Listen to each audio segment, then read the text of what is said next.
Olá, queridos, paz seja convosco.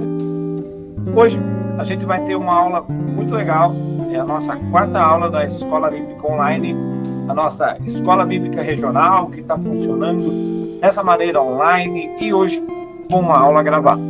Antes de mais nada, eu quero agradecer a você que está assistindo essa aula, quero louvar a Deus pela sua vida, quero dizer que eu, de todo o coração, agradeço ao Senhor por ter encaminhado você a essa escola bíblica, ter encaminhado você para esse curso, encaminhado você que tem mais sede de conhecimento da palavra, que tem mais sede de conhecimento do Evangelho, de conhecer as coisas de Deus, a estar aqui conosco todas as terças-feiras para aprender um pouco mais. A escola bíblica, para quem não sabe, é um curso aberto, é uma turma aberta, então ela não tem sequência. Se você quiser convidar alguém da sua igreja para estar conosco, você tem essa liberdade. Se você quer convidar alguém que nem cristão é ainda, que não é batizado, você tem essa liberdade. Porque a ideia é que nós possamos propagar a mensagem do Evangelho para aqueles que buscam mais conhecimento. Então, a Escola Bíblica Online, ela tem essa finalidade de alcançar o máximo de pessoas com mais facilidade, com mais rapidez. Então, se você quiser convidar alguém para estar conosco nas próximas aulas, nos próximos dias, lá no nosso grupo de WhatsApp, tem uma mensagem, tem um link que você encaminha e você acaba convidando sua moto, você acaba convidando demais pessoas para fazer parte desse nosso grupo. Uma outra observação é que ela é também, além de 100% online, ela é 100% gratuita. A Escola Bíblica não tem nenhum custo, ainda que, para que nós mantenhamos ela tem alguns investimentos necessários, né? Ontem mesmo eu trouxe no grupo a compra da ring light, para que a gente ilumine melhor aqui o rosto na hora de gravar. E então, fica aí a sugestão de que, se você quiser, você pode ofertar por meio do Pix, da chave Pix, que está lá no nosso grupo de WhatsApp também, itq900@gmail.com, é a chave Pix, é o nosso e-mail. E aí, essa oferta que você fizer, ela é 100% destinada à manutenção da escola bíblica, à melhoria do computador, à compra da luz, ao microfone, à impressão de materiais, esses custos que fazem parte, né, cartazes para a gente imprimir, esses custos que fazem parte do dia a dia da nossa escola bíblica, né, confecção de slides, enfim, a logística para que a escola bíblica exista, ela demanda alguns custos. Então fica aí a sugestão, se você puder ofertar no Ministério da Escola Bíblica, Deus te abençoará muito. Queridos, a aula de hoje está na apostila, classe alfa, página de número 18, e hoje nós vamos falar sobre um tema muito legal, que é Evangelho Quadrangular. Muitas pessoas estão na nossa igreja já há algum tempo, há um bom tempo, e não têm um bom domínio sobre a história da nossa igreja. Não sabem nem por que a igreja tem esse nome, na verdade. Não sabem como ela surgiu, não sabem quem foram os fundadores da igreja. E a ideia da aula de hoje é justamente isso. É fazermos com que você conheça a história da nossa igreja, a história da fundação da igreja, como que a igreja nasceu, como que a igreja surgiu, por que ela tem esse nome e como ela é até hoje. Amém? Então, página 18 da nossa apostila, a gente vai falar sobre exatamente isso. Uma breve história da igreja do Evangelho Quadrangular. Página 18, aula número 4, classe alfa, apostila na mão, Bíblia na mão, e a gente vai expor algumas coisas interessantes. Vamos lá? Deixa eu compartilhar minha tela para nós lermos juntos. No dia, a origem da igreja. Vamos falar sobre a origem da igreja. Em 9 de outubro de 1890, em uma pequena fazenda próxima a Ingersoll, no estado de Ontário, Canadá, nasceu uma menina chamada Amy Kennedy. Durante sua adolescência, ela frequentou a igreja metodista, participando ativamente das apresentações teatrais. Porém, tinha também outros hobbies, como balé, patinação e cinema, e esses hobbies a afastaram dos caminhos do Senhor. Aos 17 anos de idade, já magoava sua mãe com a descrença em Deus. E foi nesse tempo que ela, em seu quarto, se ajoelhou e clamou a Deus, dizendo: ó Deus, se há um Deus, revela-se a mim. No dia seguinte, quando ela foi passear com seu pai no centro da cidade, passou pelo salão e viu uma placa. culto de avivamento pentecostal.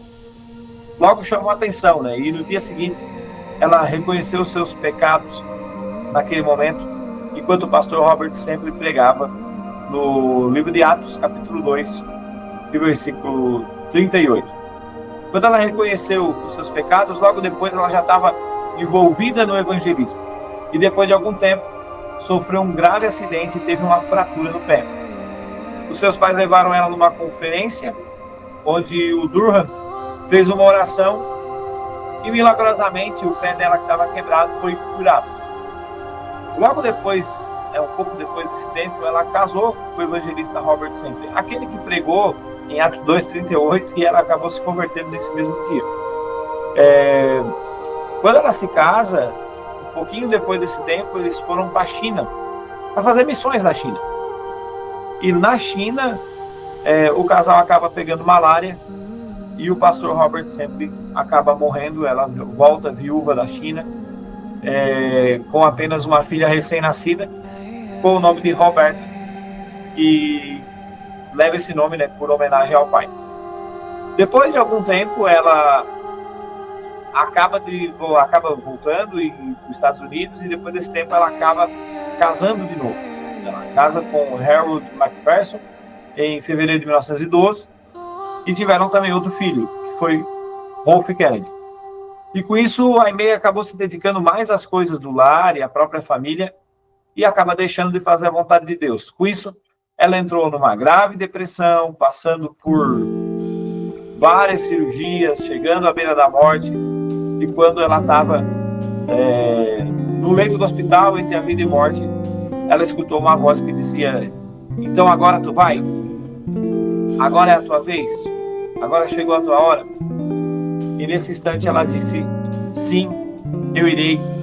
E com todas as forças dela, ela conseguiu se levantar. Depois disso, em 1915, no Canadá, fez a sua primeira campanha evangelística, e nas 2 primeiras reuniões não tinha muito público. Então, no terceiro dia, ela pegou uma cadeira, foi até uma praça, levantou os braços na praça e fez uma oração mais silenciosa. Quando ela abriu os olhos, ela estava cheia de curioso ao redor, né? Imagina, a pessoa vai na praça, sobe na cadeira, fecha os olhos, levanta os braços, encheu de curioso. Ela pega a mão na cadeira e fala: corram, venham comigo, corram.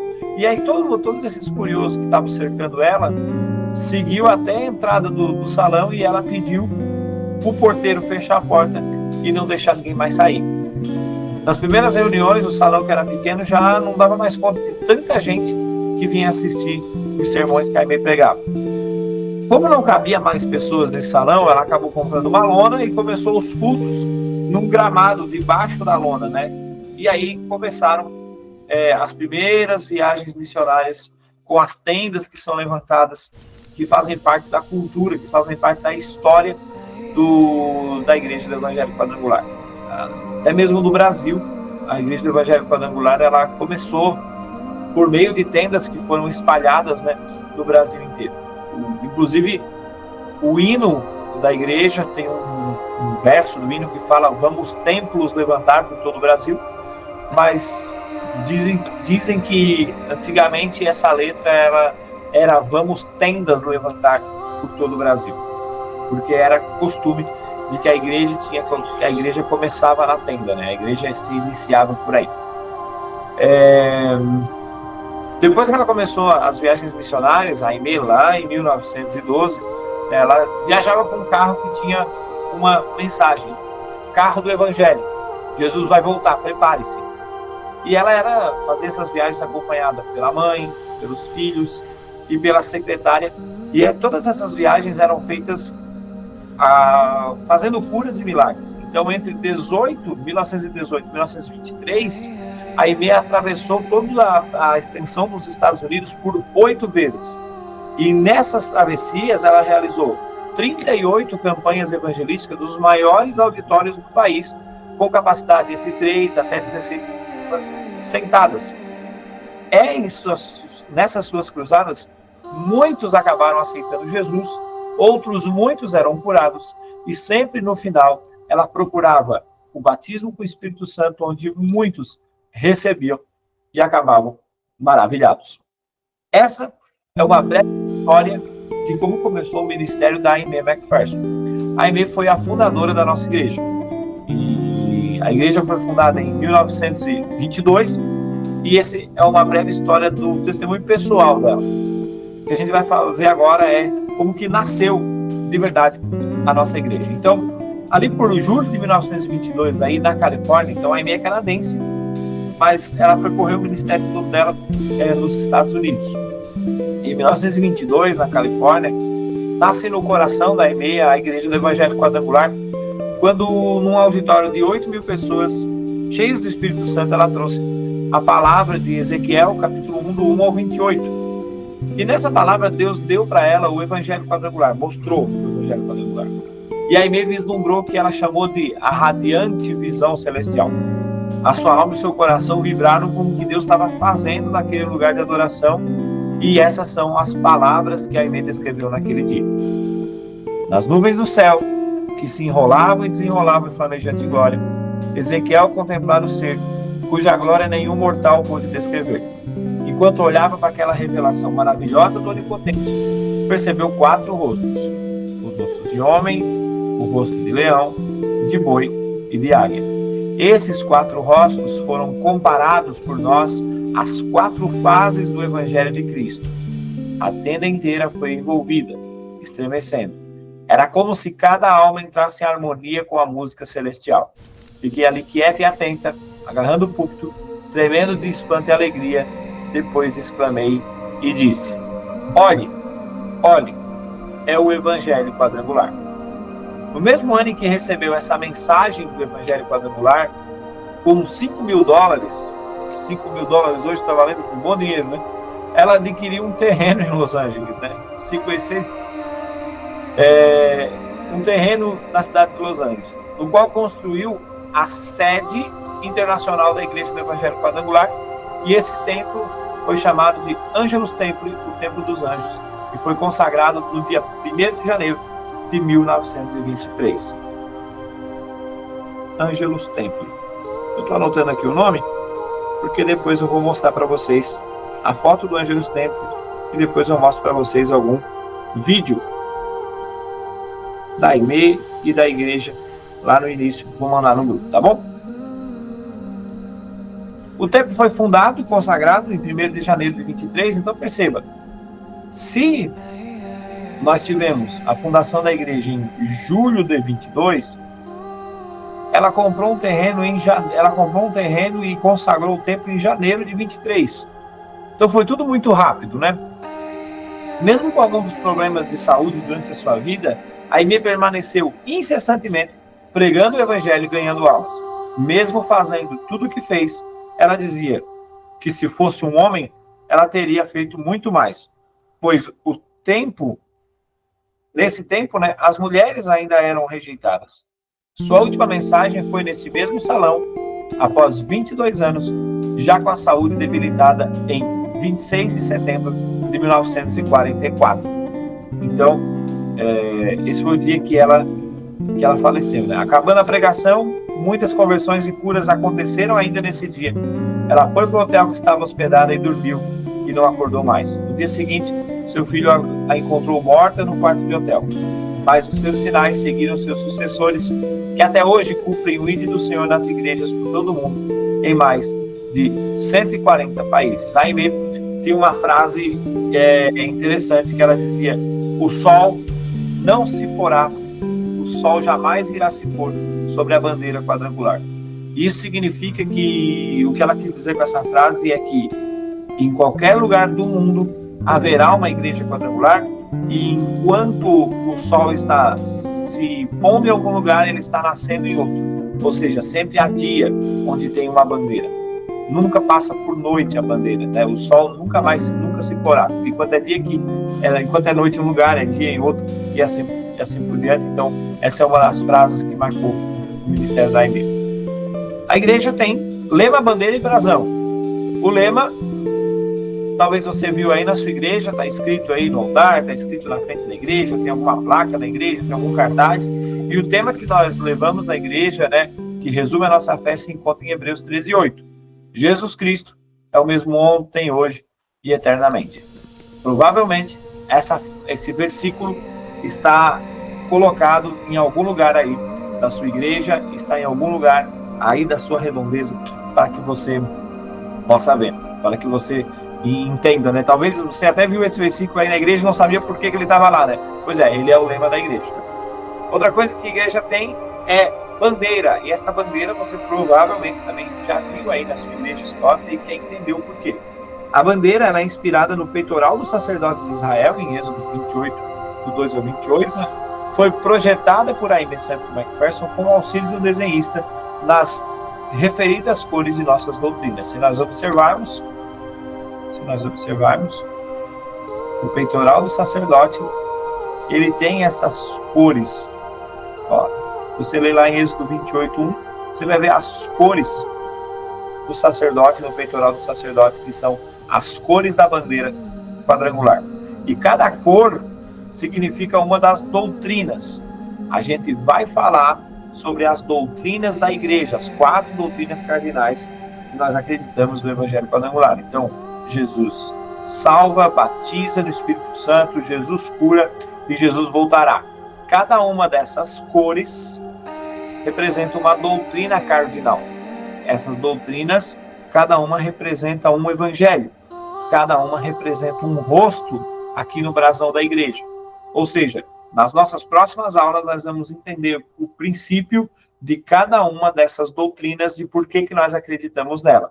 Se você ver o emblema da igreja, você vai ver que vai ter a cruz, a pomba, o cálice e a coroa. Então, Jesus salva, batiza, cura e voltará. Aqui está exposto de baixo para cima, mas é essa ordem que nós acreditamos das 4 doutrinas. Então, a igreja tem lema, Hebreus 13:8.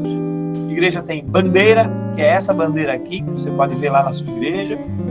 E a igreja tem brasão, aí o brasão não é tão visto, né? Mas a gente vai ter aqui, então, a explicação do brasão da nossa igreja. O brasão da nossa igreja tem uma Bíblia, tem o número 4, representando os 4 evangelhos, representando as 4 faces de Jesus. E aí a gente pode encontrar, além da Bíblia e do número 4, os 4 rostos: rosto de homem, rosto de boi, rosto de leão e rosto de águia, cada um com um significado muito importante. Por exemplo, o que nós vamos ver agora? O rosto de homem representa Jesus Cristo, Filho do homem, como Salvador que foi sacrificado por toda a humanidade. O rosto de leão representa Jesus como batizador com o Espírito Santo. A figura tipifica também força e poder. O rosto de boi, que representa Jesus como aquele que suporta as cargas e os nossos fardos, que veio à terra para levar sobre si toda a nossa carga de pecado, vergonhas e doenças humanas. Então o rosto de boi representa aqui a Jesus cura, né? A face de Jesus como Jesus cura. E o rosto de águia representa Jesus como o rei que ainda há de vir, assim como a águia é reconhecida como a rainha das aves. Jesus é o rei que há de vir, então representa a doutrina de que Jesus voltará. Indo aqui para a nossa apostila, na página de número 20, a gente tem alguns exercícios. Eu vou pegar esse exercício, vou largar no Google Forms para que você preencha, né? Mas é importante que você faça esse exercício, porque isso vai ajudar você a fixar esse conteúdo. Então, o primeiro exercício é sobre a história da nossa igreja. O que mais te chama a atenção? Então, sobre a história da nossa igreja, o que mais te fez parar e refletir? Então você escreve aí com as suas próprias palavras, escreve da forma como você achar melhor, né? Mas pare e pense assim dessa história que nós contamos hoje. O que mais te chama a atenção, né? É importante que a gente saiba. E o exercício número 2, não menos importante, leia o texto de Ezequiel capítulo 1 e imagine de que forma que essa visão de Ezequiel te faz refletir. Não somente do ponto de vista que Aimee viu, mas como o próprio profeta Ezequiel recebeu essa visão. Então escreva e fala o que ela te faz refletir, como que Ezequiel enxergou, que te faz parar para pensar. Escreva isso, vou colocar no exercício. Outra coisa que eu preciso avisar vocês é que na próxima terça-feira nós teremos na igreja sede o culto de ação de graças pelos formandos do primeiro ano do ITQ aqui da nossa região. Então eu estarei, como diretor do ITQ, lá na igreja sede, na administração desse culto, para a gente fazer essa comemoração, essa celebração. Então, aqueles que quiserem ir na sede estão mais do que convidados para se fazerem presentes, e você que não pode ou não quer ir na sede comparecer nesse culto, eu gostaria muito que você fosse, vocês então vão participar de novo dessa aula de escola bíblica que eu vou postar nesse mesmo formato, ok? Vamos gravar a aula e vamos disponibilizar aqui pelo link do YouTube para você fazer a aula e também depois os exercícios. Vamos orar rapidamente. Deus, que o Senhor possa abençoar cada aluno que assistiu essa aula, que o Senhor possa abençoar a cada um que prestou os exercícios, que pôde conhecer um pouco mais sobre a história de nossa igreja. Que o Senhor possa abençoar ricamente, dando proteção, saúde, graça, prosperidade, em nome de Jesus. Que o Senhor possa guardar os seus caminhos, a sua entrada, a sua saída, o seu trabalho, os seus filhos, o seu ministério, a sua igreja, em nome de Jesus. Amém e amém. Que Deus abençoe. A gente se vê por aí, em nome de Jesus.